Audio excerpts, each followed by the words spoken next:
Voilà, donc là, ce que je vais vous faire voir aujourd'hui, donc c'est au niveau de C Sharp. Donc là, j'ai créé en fait en programmation orientée objet. Euh, c'est un logiciel en mode console qui fonctionne pour en fait établir une vidéothèque. Donc je l'ai appelé Ludothèque. Euh, au niveau du programme, je l'ai réalisé en langage C Sharp au niveau de Visual Studio 2022. Ça consiste en fait avec un fichier JSON déjà préétabli. Donc là, si on regarde par exemple dans les objets du programme ici, dans Bin, mes jeux. Donc là, on voit en fait qu'on a un fichier simple de JSON. Donc là, j'ai mis quelques entrées, mais par exemple, si le fichier n'existerait pas, le programme le créerait. Et en fait, il créerait un fichier JSON vide. Donc on a deux possibilités. Soit on peut ajouter de nouveaux jeux à la vidéothèque en passant par le JSON. Donc par contre, il faut bien respecter la structure. Donc là, comme on voit ici, donc référence, titre, système, support, éditeur, année de sortie, état, détail, description courte, description longue, une note sur 20 et une valeur en euros. Donc là, par exemple, sur note sur 20, si on met un caractère, on aura forcément des bugs qui apparaîtront. Donc soit on peut le faire directement depuis le JSON, ou soit via le programme, il y a la possibilité aussi de rentrer les informations comme on le fera en fait par la suite. Donc là, j'ai préétabli quelques entrées au niveau des jeux. Donc au niveau de la structure en fait de notre fichier ici. Donc je suis passé comme la plupart du temps en langage 12 au niveau de JSON. Donc là, si par exemple on regarde le... C'est où? Formation C Sharp, PO. Sur jeu, objet.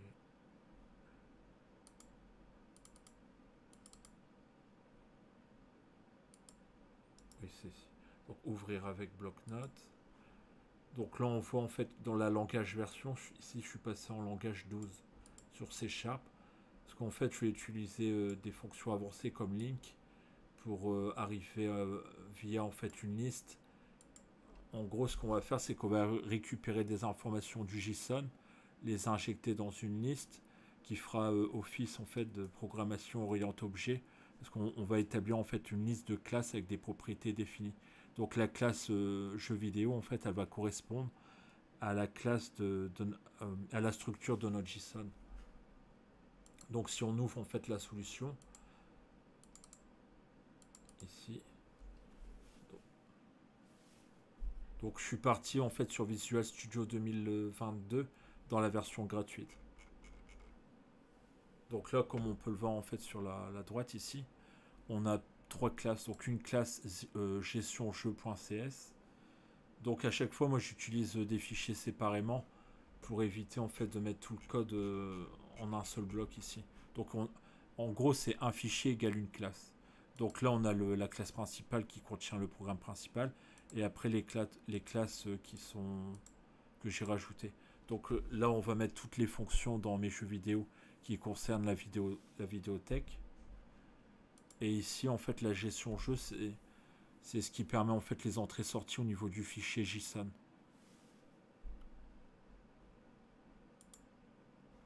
Donc là, je vais vous faire un test pour voir directement ce que fait le programme. Ça sera plus simple pour comprendre.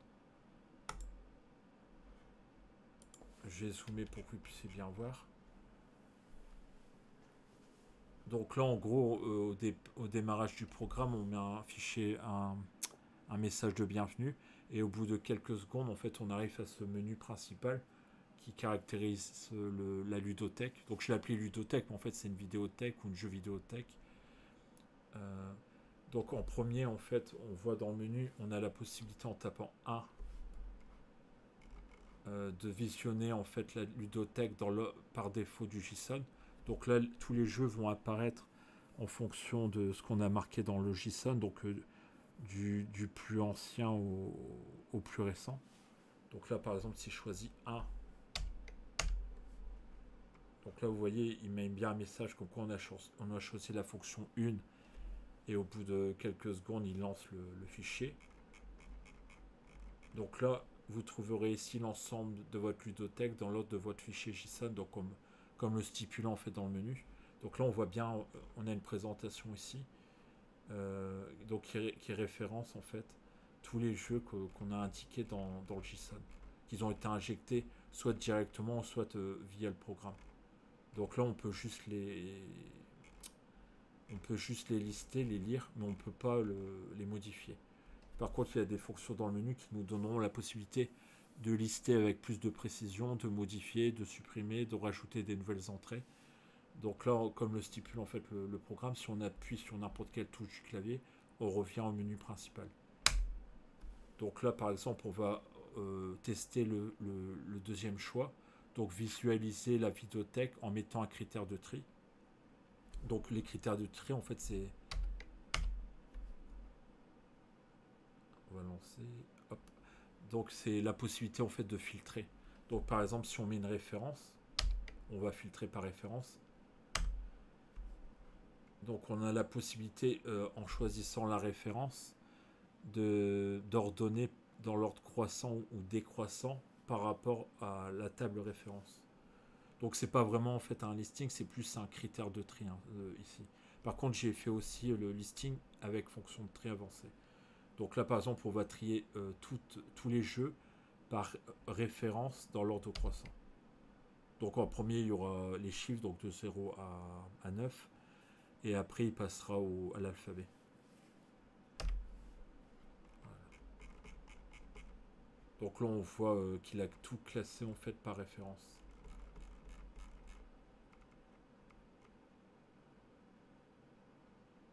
Donc on le voit en fait, on a une description courte, une description longue. Donc ça, c'est vraiment ce qu'on avait mis en fait dans le JSON ici, dans le fichier.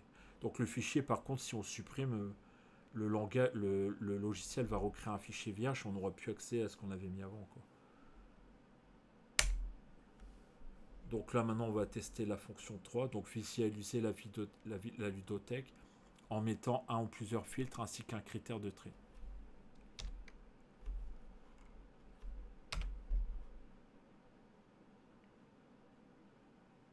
Donc là en fait, comme on le voit dans le menu, on peut trier en fait par tout ce que contient notre classe. En fait, c'est de la programmation orientée objet ici en fait, au niveau des attributs. Donc on a la référence, le titre, le système, le support, et entre les parenthèses, ça va garder ce qu'on a marqué en critère de tri. Donc là, par exemple, si je voudrais trier par filtrage, donc comme filtre, je vais mettre par titre, par exemple. Donc je tape 2. Donc là, on a la possibilité en plus d'utiliser les étoiles et les points d'interrogation ici pour définir le titre qu'on veut. Imaginons par exemple qu'on cherche un jeu, on ne connaît pas le début, donc on met étoile, ça veut dire qu'il va... on ne sait pas ce qu'il y a au début. On sait par contre qu'au milieu, qu'il y aura par exemple drag, donc pour drag ou dragon, on va mettre drag par exemple. Et la fin, on ne sait pas, on met étoile. Et on appuie sur entrée. Donc il va chercher tous les jeux qui contiennent au centre de la chaîne, en fait, le drag. Donc par exemple, au niveau des notes, on peut en plus ajouter, on peut mettre des filtres multiples ici. Donc par exemple, si je veux ajouter un filtre au niveau des notes ici, donc 11, là je peux par exemple mettre soit la note, donc par exemple une note égale à 10, ou alors je peux carrément dire je voudrais toutes les notes du jeu qui soient supérieures et égales par exemple à, je sais pas, à 12 par exemple. Donc par exemple, s'il y a un jeu qui est inférieur à 12, il sera pas listé. Donc là, on a rajouté le filtre. Donc à chaque fois, il y a toujours un petit peu de secondes pour qu'on puisse avoir le temps de lire ce qui se passe en fait. Et après, en plus des filtres, donc là on peut rajouter autant de filtres qu'on veut. Donc forcément, plus on met de filtres, et plus ça va écourter le listing. Donc là, j'en ai pas mis beaucoup de jeux. Par contre, imaginez si vous avez, je sais pas moi, 5000 jeux listés, ça peut, ça peut être utile en fait de vraiment écourter pour chercher le choix d'un jeu unique ou une petite liste. Par exemple, mettre tous les jeux qui seraient parus sur Master System ou sur Super Nintendo. Donc là, ça serait, on définirait le système, on marquerait Master System. Et c'est pas sensible à la casse le filtrage. Donc par exemple, si vous mettez Master System en majuscule ou minuscule, pour lui, il va même retirer les accents. Donc ça évite des bugs qu'on. Ça donne plus de tolérance en fait à ce qu'on rentre. Donc en plus des filtres ici, ce que j'ai adjoint ici, c'est la possibilité de trier par ordre croissant en fonction de ce qu'on a demandé. Par exemple, imaginons qu'on voudrait trier par note, par exemple. Donc là, je vais mettre 23. Donc là, il précise bien on a rajouté en fait dans nos critères de tri la possibilité de trier par note. D'ailleurs, on le voit ici, dans le menu, ça a changé dynamiquement. L'objet de tri est note sur 20. Et donc là, par défaut, en fait, il va mettre les notes par ordre croissant, donc du plus petit au plus grand. Par contre, on peut mettre les notes par ordre décroissant. Donc là, il suffit de faire 26. Et là, maintenant, c'est inversé. Donc on aura d'abord les notes les plus hautes et après les notes les plus basses, en fait. Donc là, une fois qu'on a fini, on doit lui stipuler, en fait, qu'on a fini. Donc là, il faut juste suivre, en fait, ce que dit l'invite de commande. Donc là, il marque, si vous avez fini votre configuration, tapez 0 et validez. Donc là, on tape 0 parce qu'on a fini. Et là, le programme, en fait, a compris qu'on voulait maintenant passer au jeu. Donc d'après les fils qu'on a mis, donc là, on a toujours un résumé de ce qui a été mis. Donc on sait comme titre, on cherchait les titres qui contenaient drag au centre, on voulait que la note sur 20 soit supérieure ou égale à 12. Donc et on voulait également trier la note par note dans l'ordre décroissant des notes.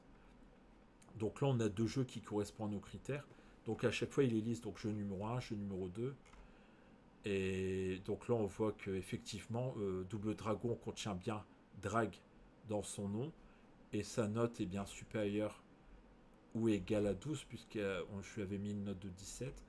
Et pareillement, donc pour Double Dragon, donc ça contient bien drag ici, que ça soit en minuscule ou majuscule, peu importe.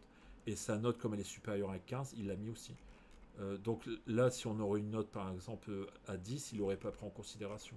Il respecte vraiment en fait ce qu'il y a dans les critères de tri, dans les critères de filtre. Donc une fois qu'on a fini, donc on appuie sur Entrée. Donc là, il revient au menu principal. Donc là, maintenant, on va tester, on a fait les trois premières, donc on va tester maintenant la possibilité de modifier la ludothèque en précisant juste la référence.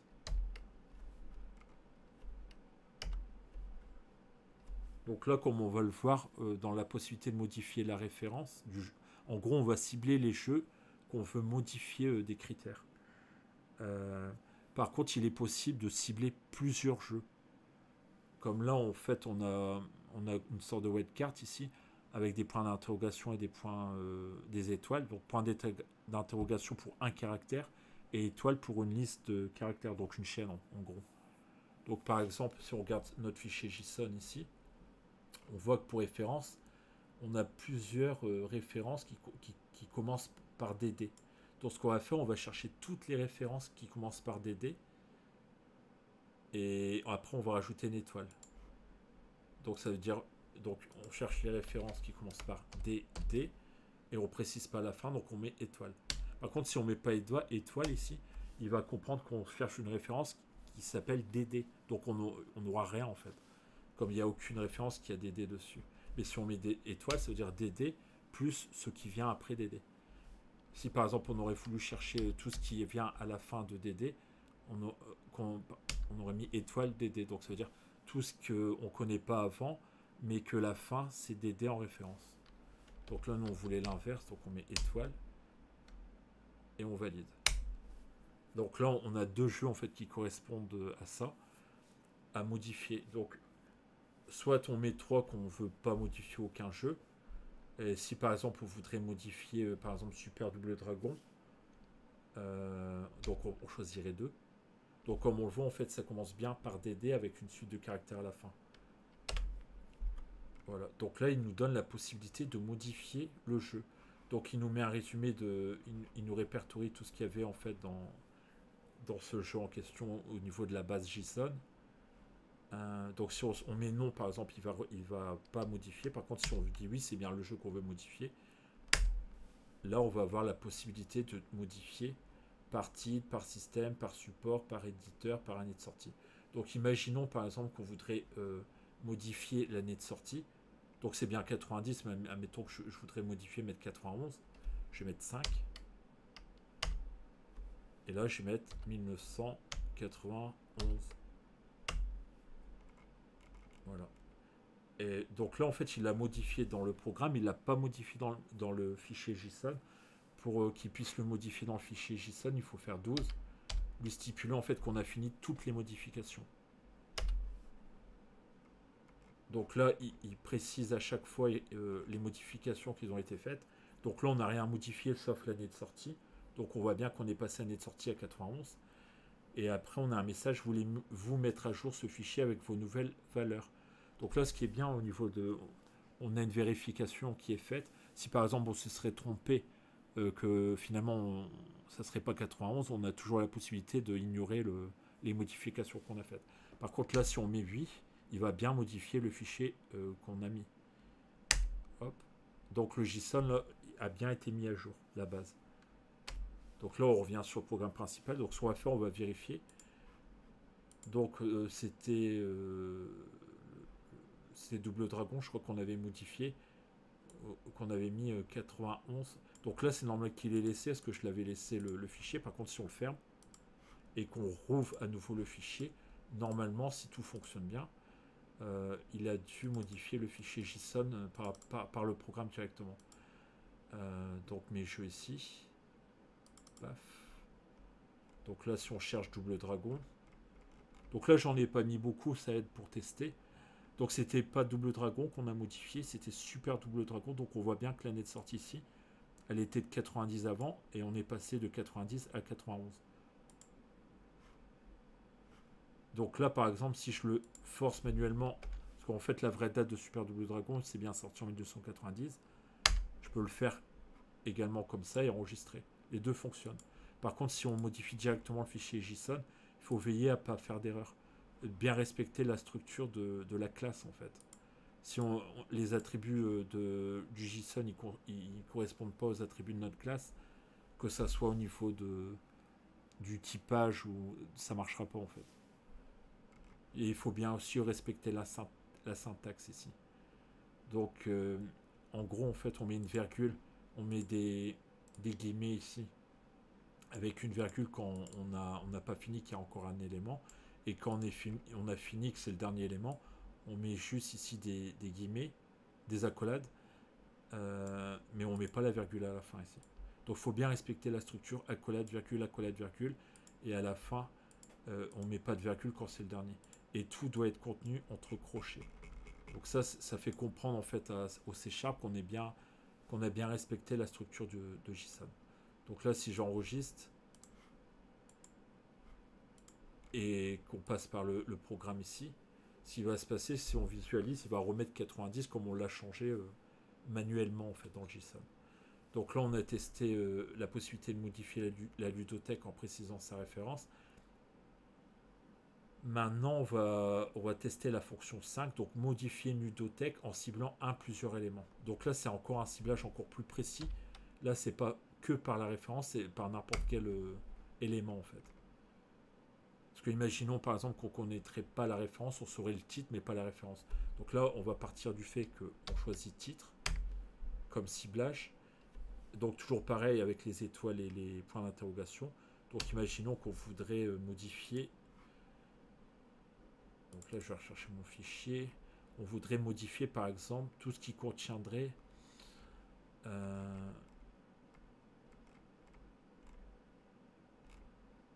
tout ce qui contiendrait par exemple le mot, je sais pas, fighter par exemple. Donc là, je vais le copier, je vais le remettre ici. Donc je mets étoile fighter, je sais plus si. Ouais, voilà, c'est ça. Donc fighter il est au milieu, donc par exemple si je fais ça, normalement ça devrait fonctionner, que je le mette en majuscule, minuscule, il devrait localiser quelque chose. Voilà, donc là on pourrait rajouter d'autres choses, mais je ne vais pas le faire là, ici. Et je vais juste terminer mon ciblage. Donc après vous pouvez tester par vous-même. Tout le programme, je vais le rendre disponible sur GitHub. Comme ça vous pouvez regarder en fait non seulement le code source, et en plus utiliser l'application à vos fins personnelles. Par exemple si vous voulez, si vous avez une vidéothèque ou améliorer le programme, vous en faites ce que vous voulez en fait. Voilà, donc 13. Voilà. Donc là, il met bien comme quoi qu'il y a un fichier qui a été trouvé, donc Street Fighter 2 Turbo, donc ce qui est logique. Donc là, on voit que le programme il fonctionne parfaitement. Donc je dis oui, c'est bien ce jeu-là que je veux modifier. Et donc là, ce qu'on va faire, on va modifier par exemple le titre. Donc là, si je fais modifier le titre, donc 1, admettons que le titre, je vais le changer, je vais marquer par exemple quelque chose de farfelu, juste pour qu'on puisse voir qu'il modifie bien. Donc Street Fighter, je sais pas, par exemple la vengeance de Bison, par exemple, avec un point d'exclamation. Donc si je valide, donc là il récapitule les changements, donc on voit bien qu'il a changé le titre. Donc on va changer ça et on va également changer le prix. Donc le prix par exemple, je vais mettre à la place de 25, je vais mettre, je sais pas, 28. Hop. Et que je finis mes choix. Donc là, comme tout à l'heure, en fait, il précise bien tout ce qu'on a modifié et il demande est-ce qu'on est sûr de vouloir écraser l'ancien fichier JSON avec les nouvelles données. Donc là, je vais dire oui. Hop.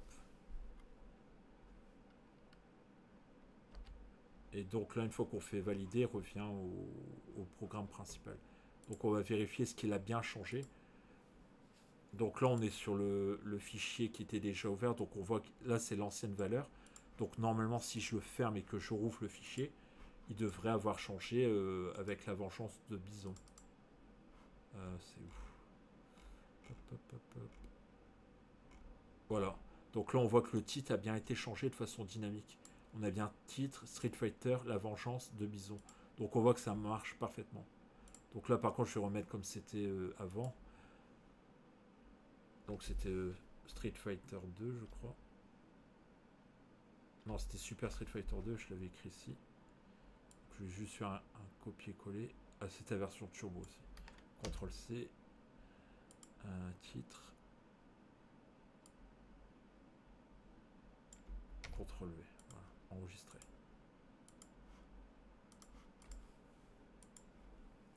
Donc on a testé pour l'instant la modification en ciblant plusieurs éléments. Donc là maintenant on va voir la possibilité de supprimer carrément un jeu. Donc soit en précisant sa référence ou alors en ciblant ces éléments. Donc là je vais peut-être pas tester tout le menu. Je vous invite à le tester par vous-même. On va juste supprimer en ciblant les éléments. Donc le 6 je le teste pas. Sinon la vidéo elle serait un petit peu trop longue. Donc là je vais passer à 7. Mais tout fonctionne, hein. J'ai testé avant, il n'y a pas de problème. Voilà. Donc là imaginons qu'on voudrait supprimer un titre qui contiendrait par exemple Hagan. Hag. Pour Hagan par exemple. Mettons qu'on voudrait cibler un titre qui a Hag dedans. H-A-G. Voilà, donc là il précise bien qu'on a ajouté le filtre. Donc là on lui dit qu'on a terminé notre paramétrage. Donc au niveau du listing, on peut vraiment filtrer en mettant autant de fils qu'on veut. Ça permet d'aboutir en fait à un résultat précis. Donc là on voit qu'il a trouvé Hagan The Final Conflict, donc ce qui est logique comme Hagan contient bien Hag dans son titre. Donc il me demande soit je supprime le jeu. Donc là en l'occurrence on n'a qu'un seul jeu. Mais imaginons qu'en filtrant on aurait eu, je sais pas moi, 3 jeux. On aurait eu la possibilité ici de supprimer tous les jeux à la volée. Donc les 3 jeux auraient été supprimés par exemple. Là ça c'est pas vraiment utile du fait qu'il n'y en a que un.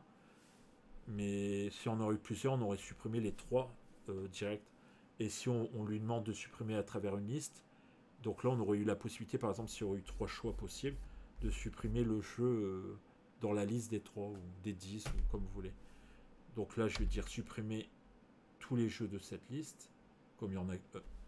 Non, je vais dire supprimer un jeu dans la liste. Voilà. Donc là on n'a pas vraiment le choix comme il n'y en avait qu'un, donc on va mettre le premier.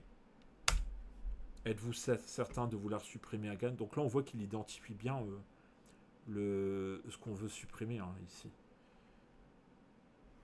Donc je vais lui dire oui. Donc là il a bien, défini comme quoi avant on avait 7 jeux et maintenant on est passé à 6 jeux puisqu'il a supprimé Hagan. Donc si je fais entrer, normalement si je retourne voir mon fichier JSON, Hagan ne devrait plus être dans la liste. Donc on regarde. Voilà. Donc là on voit bien qu'Hagan a disparu. Donc non seulement Hagan, il a enlevé tout ce qui correspondait à Hagan, donc toutes les références dites système support, il a carrément supprimé ce qu'on a mis entre les accolades. Et en plus il a restructuré notre JSON pour qu'il soit correct. Donc pour bien passer, il n'a pas laissé un vide en fait, et à la fin, ce fichier-là en fait, il rajoute bien la virgule à la fin pour respecter la convention du fichier JSON. Donc comment dire, le logiciel est suffisamment intelligent, il a suffisamment bien été programmé pour faire face à une restructuration du JSON en retirant un élément sans laisser de vide et sans déstructurer en fait par exemple la structure du fichier. Donc là on a vu comment supprimer un fichier avec ces éléments. Donc maintenant ce qu'on va faire, on va ajouter un jeu dans notre vidéothèque. Donc ça correspond au critère 8. Donc là il précise toujours, donc je vais procéder au lancement de la fonction. Donc souhaitez-vous vraiment ajouter un nouveau jeu? Donc on va marquer oui. Entrer la référence du jeu. Donc là par contre, là on est en mode modification. Donc par exemple si on recherche, là je vais vraiment inventer un jeu. Donc comme référence, admettons, je sais pas moi, Nin, donc Tortue Ninja par exemple, sur NES. Et à la fin on met une référence avec un chiffre, donc 0521. Donc là j'invente vraiment une référence. Donc comme titre on va mettre par exemple Tortue Ninja. Donc on va dire sur NES. Donc là ce qui est bien c'est qu'il précise également un exemple de ce qu'on peut mettre dans le système. Donc nous on avait dit NES. Donc support, donc c'était une cartouche à l'époque. Entrer l'éditeur de jeu, donc je me souviens plus du tout le jeu. Admettons, on va mettre Capcom. Donc là tout ce que je marque c'est erroné. Hein. C'est juste en guise d'exemple. Entrer l'année de sortie, donc c'est pareil, je vais mettre une année bidon. Je sais pas, 84 par exemple. Donc entrer l'état du jeu. Donc on va marquer correct, donc état correct. Entrer les détails du jeu. Donc on va marquer par exemple l'étiquette du jeu est un peu abîmée, mais le jeu fonctionne parfaitement, par exemple. Voilà. Entrer une description courte. Donc là c'est la description du jeu. Donc le jeu vous met dans la peau d'une tortue ninja.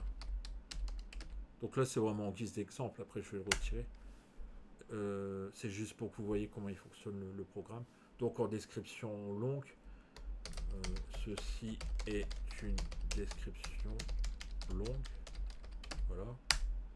Note sur 20, donc mettons je sais pas 15. Donc là par exemple il demande une note sur 20. Si je mettrais une note farfelue, genre je sais pas moi 30, normalement il devrait pouvoir nous jeter. Donc là vous voyez, le programme il est suffisamment intelligent pour repérer qu'on a mis n'importe quoi en fait, que tant qu'on ne marque pas en fait une entrée correcte, il va redemander la note. Et c'est valable pour tout le reste, hein. Par exemple, au niveau du prix, si on marque BF au niveau du prix, il va détecter que c'est pas un prix correct. Donc on va mettre 15 par exemple. Entrer la valeur en euros. Donc là, pour éviter les valeurs farfelues, donc dans le rétro gaming, il y a des jeux qui coûtent vraiment très très cher, mais de là à coûter plus cher qu'un million d'euros, je crois pas, je pense pas. Donc admettons que le jeu, je le mets à, je sais pas, admettons que je rentrais une valeur farfelue, genre -1. Normalement, il devrait me dégager en fait. Il devrait pas accepter la valeur. Donc là, vous voyez, veuillez entrer une valeur valide. Il a détecté que la valeur n'était pas correcte. Donc admettons, je sais pas, 15 euros. Hop. Donc là, je vais dans. Il a détecté qu'on a bien rempli tous les champs. Il nous met un récapitulatif de tous les champs qu'on a modifiés dans la création. Et il nous demande est-ce qu'on veut vraiment ajouter ce jeu. Donc là, si je mets non, il va complètement ignorer le jeu dans JSON. Et par contre, si je mets oui, il va rajouter ce jeu à JSON aux anciens. Donc je vais marquer oui. Le fichier JSON a été mis à jour. Donc voulez-vous ajouter un autre jeu? Donc là, on va lui dire non. Voilà. Et après, ben, comme d'habitude, on revient au menu principal. Donc on va tester comme tout à l'heure, est-ce qu'il a bien fait l'opération. Donc normalement, dans JSON, on devrait avoir un nouveau jeu ici. Voilà. Donc là, on voit qu'il a bien rajouté tout ce qu'on a marqué. Donc Tortue Ninja, NES, cartouche, Capcom. Voilà. Donc on voit que le programme fonctionne parfaitement. Donc je vous ai fait aussi, j'ai rajouté un fichier entité JSON pour que vous voyez tout ce qui est possible de faire en matière de JSON. On peut carrément inclure des listes dans des listes, des tableaux dans des tableaux, des dictionnaires, des énums aussi. On peut vraiment pousser le bouchon très très très loin. Donc par exemple là, pour un jeu de rôle, on pourrait très bien par exemple voir une référence d'entité, un nom d'espèce, un surnom, le sexe du héros, l'intelligence, des points de force. Par exemple, je ne sais pas si vous avez déjà joué au jeu dont les fameux bouquins dont on est le héros.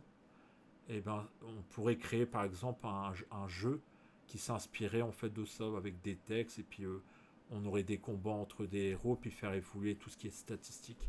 Donc là, par exemple, là c'est un jeu que j'étais en train de créer récemment. Donc on a des aptitudes, des signes distinctifs. Donc là, on peut voir par exemple dans les aptitudes, on a bien une liste dans une liste. Donc la liste aptitude contient aptitude physique, qui est également une liste qui contient vitesse, force de morsure, vous voyez. Donc on peut vraiment pousser le délire très très loin avec C# et JSON. Donc là maintenant, je vais vous faire voir le fichier JSON, la solution. Donc ce que j'appelle solution, c'est le code source, hein, en fait. Je l'avais déjà ouvert, je crois. Vous voyez ici. Donc là, on a bien donc plusieurs classes. Donc une classe gestion jeu, comme on le voit ici, en fait, ça permet d'aller chercher le bon fichier JSON ici. Donc là, j'ai pas précisé d'URL comme il est à la racine du projet. Donc ce qu'ils appellent la racine du projet, c'est ici en fait. Il faut bien le mettre là où il y a ici bin, debug. En fait, à chaque fois que vous créez un nouveau projet sur JSON, sur Visual Studio, il y a toujours cette structure bin, debug, net6. Et ce qu'ils appellent la racine, là où vous devez mettre vos fichiers, c'est bien ici en fait. Donc là, par exemple, si je le renomme, bah, ça va plus marcher. Il n'arrivera plus à trouver mes jeux.json. Donc là, en gros, ce qu'on dit, c'est que il doit se connecter au fichier JSON. Donc il cherche est-ce que le fichier existe. Si le fichier existe, il va charger dans une liste mes jeux vidéo qui correspond en fait à la classe ici, là, mes jeux vidéo.cs, tout ce que contient le fichier JSON. Donc par contre, il faut que le fichier existe. Donc là maintenant, on va regarder un petit peu plus près comment fonctionne la classe. Donc on voit en fait la classe mes jeux vidéo. Donc c'est vraiment de la programmation orientée objet ici. Tout est objet. Donc on a en tant que référence, en tant qu'attribut, on a une référence, un titre, système, support, éditeur. Et à chaque fois, il est typé. Donc public, ça sert pour l'encapsulation. Donc par exemple, si on aurait besoin d'utiliser ces variables-là dans une classe qui ne serait pas à l'intérieur de cette classe-là, par exemple une classe externe comme programme, on est obligé de le mettre ici en public. Et getSet, en fait, ça nous donne la possibilité à la fois get, c'est pour le lire, et set, c'est pour l'écrire. Écriture, ça nous donne des droits en lecture et en écriture. Donc nous, comme c'est une vidéothèque qu'on veut pouvoir modifier, supprimer, ajouter, on est obligé d'avoir get et set. Comme on va retoucher, les valeurs sont dynamiques, elles ne sont pas fixes. Donc on doit utiliser ça. Donc là, je vous invite vraiment au niveau de mon GitHub à bien regarder le code. Parce qu'il est quand même assez long. Pour que vous puissiez bien comprendre, en fait, à chaque fois, j'ai mis quelques commentaires quand c'était utile pour que vous puissiez comprendre comment fonctionne le, le programme ici. Donc c'est plus ou moins en fait des tests qu'on fait à chaque fois. On vérifie par exemple que la référence n'est pas nulle. Si la référence est nulle, on sort, on indique comme quoi il y a un problème. Et là par exemple la fonction replace ici, ça nous permet de pouvoir mettre des étoiles et des points d'interrogation. Donc là j'ai marqué remplace étoile par étoile, donc pour plusieurs caractères et un seul caractère ici. Donc le programme il est quand même assez complexe ici. Donc il faudra vraiment bien lire le code pour pouvoir l'assimiler. Donc en plus des classes ici, là on a le code principal, donc on met juste un message de bienvenue. Là on met le programme en pause pendant 3 secondes, le temps qu'on puisse lire. Après ce qu'il va faire c'est qu'il va, il va lister en fait les jeux ici. Donc ce qu'on fait c'est qu'on déclare une instance de la classe jeu vidéo ici. Donc var game new mes jeux vidéo. Donc après quand on fera game.quelque chose, ça nous permettra d'accéder aux fonctions qui sont contenues ici dans mes jeux vidéo. Donc par contre pour y accéder, il faut que la classe elle soit de l'extérieur, il faut qu'elle soit publique. Si elle est en version private, on pourra y accéder que dans la classe en interne en fait. On ne pourra pas y accéder depuis une classe externe.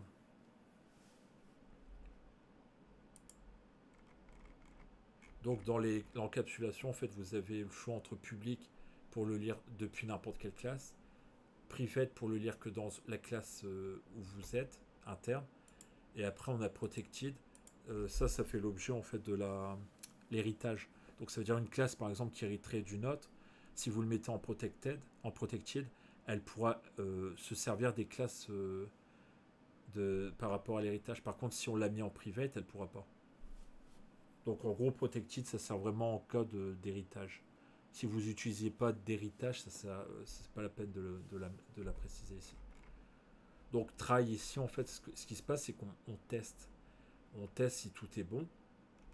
On essaye. Et par contre, si on intercepte une erreur, genre par exemple, on s'attend à ce que l'utilisateur entre un chiffre et il met une lettre, on a la possibilité avec un catch d'attraper l'erreur. C'est ce qu'on appelle la gestion des exceptions ici. Donc quand on fait par exemple exception entre parenthèses X, ça va noter le message d'erreur ici. Donc par contre, il faut bien mettre via la console x.message pour pouvoir aller chercher le message d'erreur en question.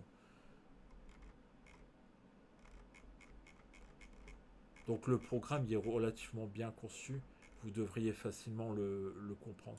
Donc ici par contre au niveau des bibliothèques, j'ai inclus système IO, donc ça c'est pour la gestion des fichiers. Système ici collection générique, ça permet en fait de gérer tout ce qui est JSON. Donc par contre quand vous utilisez JSON, il faut bien utiliser les bons packages pour que ça fonctionne. Donc là on voit par exemple dans gestion jeu ici, using Newton soft JSON. Donc ça permet d'utiliser les packages. Donc les packages en fait, vous avez les possibilités via un gestionnaire de package NuGet ici. Quand vous allez dans console du gestionnaire de package, il faut bien préciser qu'il installe les fichiers JSON. Donc quand vous allez sur internet, vous cherchez un moyen de charger tout ce qui est JSON, pouvoir l'utiliser via des bibliothèques externes. Vous allez facilement trouver en fait la commande. C'est genre install JSON, et après il y a d'autres choses. Je me souviens plus de la syntaxe exacte, mais ça c'est quelque chose qu'on trouve relativement facilement.